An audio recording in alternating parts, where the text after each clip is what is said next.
رسول الله قد سن الزواج لكثرة النسل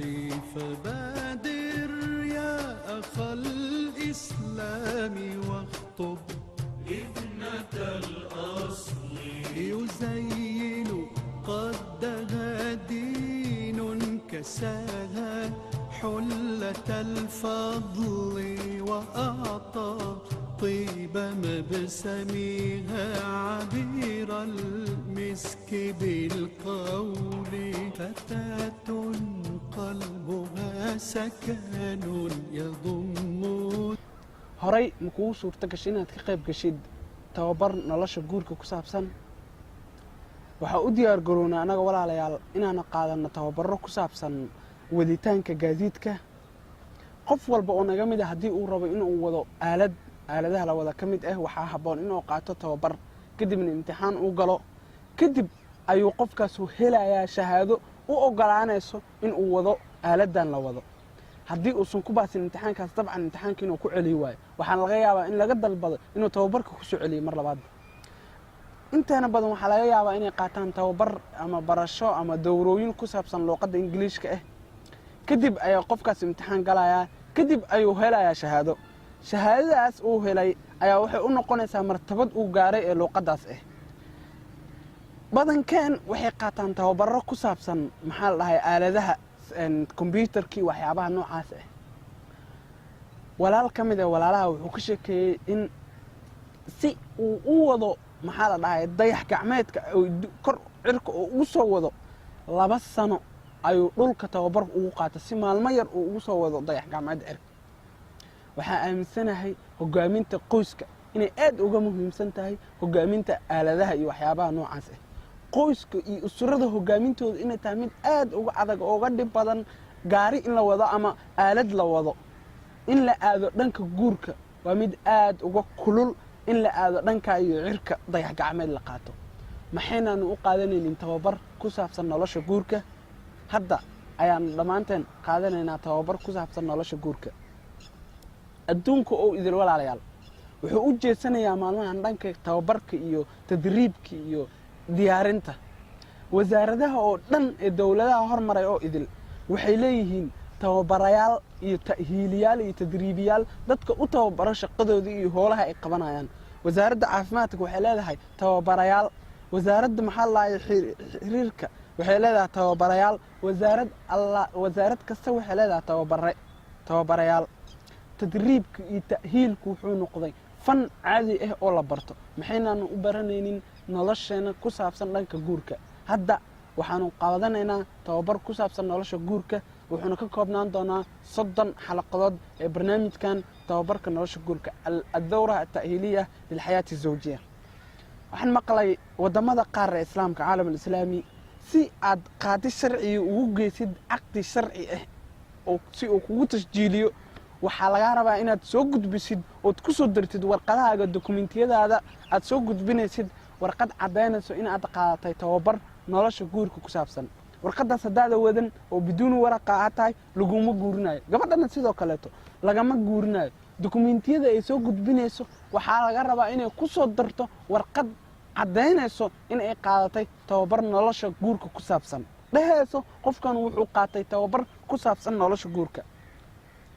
warqadaas iyo dokumentiyada kale aad soo dhameystirtay darteed ayaa lagu guurinaya haddii aad soo dhameystirayso oo warqadaas la imaaweyso waa laga cudur daarnaya oo laguma sameynaya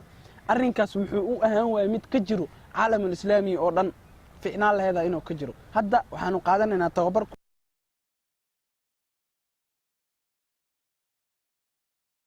baranayo guurka waxaan ka hadli doonaa waa maxay dadka waxa ku riixa guurka maxay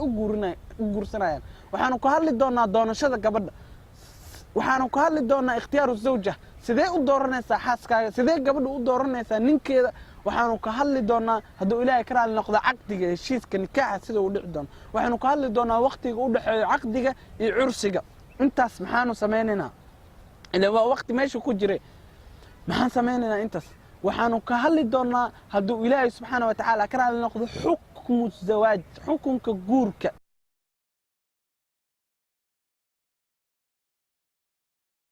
waxaanu ka hadli doonaa hadduu ilaahay ka raali noqdo dacwada islaamka uu inagu yeerayo guurka waxaanu ka hadli doonaa sida gabadhu ay la macaamili doonto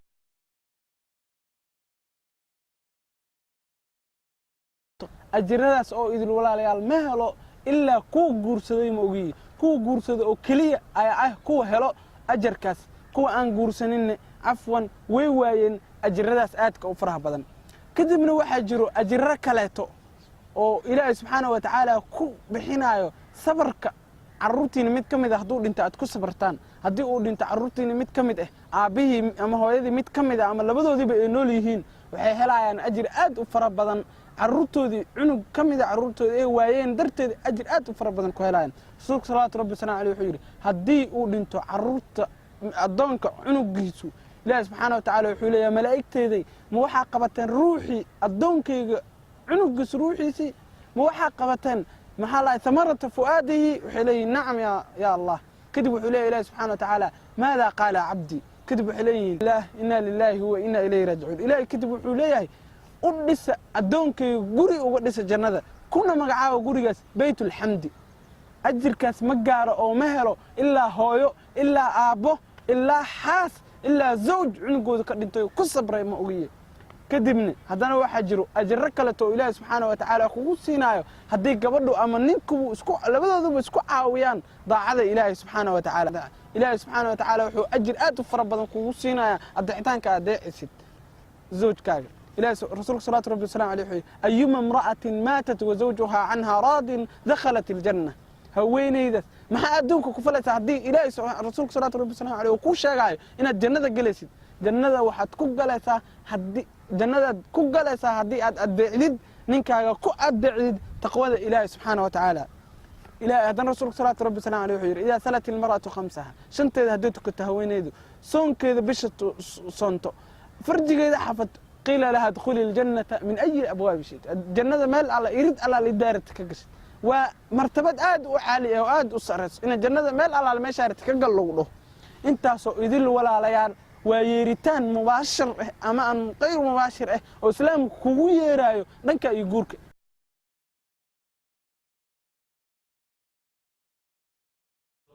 رسول الله قد سن الزواج لكثرة النسل فبادر يا أخ الإسلام